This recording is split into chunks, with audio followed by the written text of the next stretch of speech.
What is the history behind medieval Poulaine shoes? Imagine walking through a medieval market and seeing shoes with toes so long they almost touch the ground. That's the striking look of Poulaine shoes, also called Krakows or pikes. These shoes are famous for their extremely pointed toes that could stretch up to 24 inches beyond the foot. The style is believed to have started in Poland, specifically in Krakow, around the mid-14th century.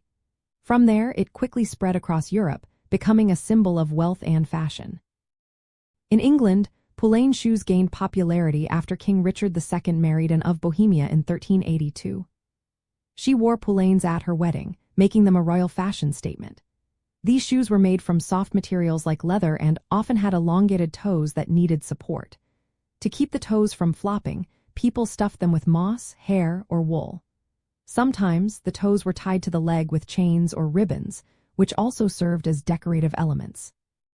The long toes weren't just for show.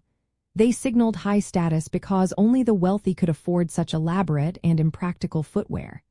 These shoes were mostly worn by men from the upper classes, but women sometimes wore them too. As time went on, the toes grew even longer, reflecting a trend similar to modern fashion extremes like high heels. But this style was not without criticism. Religious leaders called them vain or even demonic, and rulers tried to curb their use by taxing or banning them altogether. Archaeologists have found that wearing Poulaines could cause foot problems like bunions and made falls more dangerous. By the late 1400s, the style started to fade. Newer shoes with wider, square toes, called duckbills, replaced Poulaines. This change was driven by evolving tastes and laws that restricted overly extravagant dress. Looking at the history of fashion, Poulaines show how style can be a social marker.